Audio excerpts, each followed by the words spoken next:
Hello everyone! In this tutorial I'll be showing you how to draft a button-down shirt with a yoke.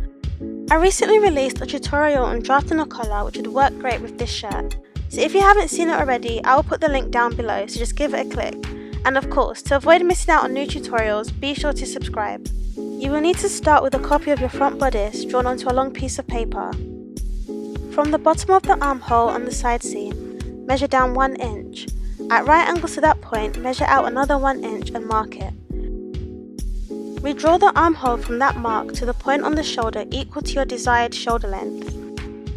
From the bottom of the centre front, draw an extension equal to how far down from the waist you want the bottom of your shirt to be. I chose 10 inches. Square off that point by drawing a horizontal line at 90 degrees straight across. Keeping the ruler at right angles to this line, move it until it touches the point of the redrawn armhole and draw a line straight up at 90 degrees. From the bottom of the original bodice, or the waist point, draw a horizontal line across, then measure and mark 1 inch from the end of that line. Next, draw 2 diagonal lines, one from the bottom of the armhole and the other from the bottom right corner of the shirt.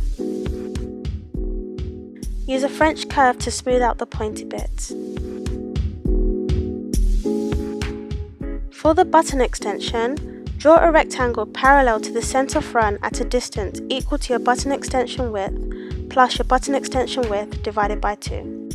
So here I have drawn a 1 inch button extension plus half of that measurement, which is 0.5 inches, which then totals 1.5 inches. You can divide the rectangle into 2, where the new line drawn signifies the fold. The section on the left will be the width of your button extension, in my case 1 inch, and the right section will be half of that, which is half an inch, totaling 1.5 inches. The original centre front of the bodice will be the button placement line. I wasn't happy with the shape of my armhole, so I redrew it quite a few times, so make sure your armhole is a good shape and doesn't cut too much into the body of your shirt. So you should eventually get something that looks like this. I will explain later on in the tutorial how to round off the bottom part of your shirt. Drafting the back of the shirt is similar to the front. If you have a shoulder dart in your pattern, remove it by drawing straight across the ends of the shoulder. Again, measure 1 inch down the side seam and 1 inch across and redraw the armhole to that point, making sure to draw a well-shaped armhole. Measure down and draw the bottom extension of the shirt the same length as that of the front and square it across at right angles. At 90 degrees, draw a line that intersects the bottom of the armhole. Draw a line across the waist and mark in 1 inch. Draw your 2 horizontal lines from that point to the bottom of the armhole and the bottom left corner. Smooth off with a French curve. Using your front pattern piece, check to see if the side seams are the same length. If not, adjust it until they're equal.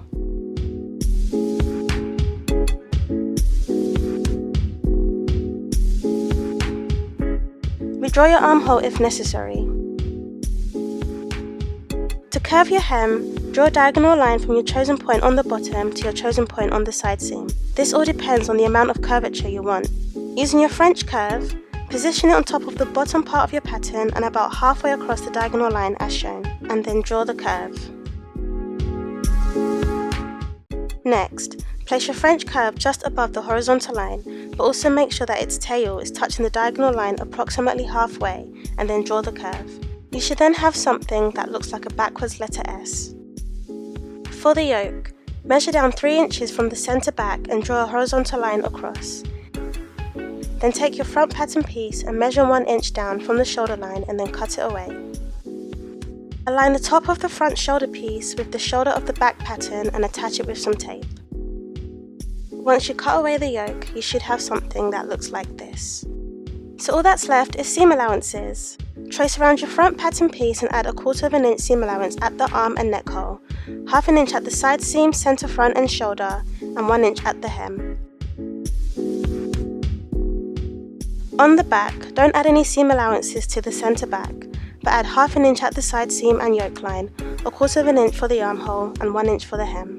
For the yoke piece, don't add any seam allowances at the centre back, but add 1/4 inch seam allowance to the arm and neck hole and 1/2 inch at the shoulder and at the bottom. Your final pattern pieces should look like this. So if you watched my video on my experience on making a collar, you would know that I sort of accidentally used the wrong side of the fabric. So if it looks inside out, it's completely my fault.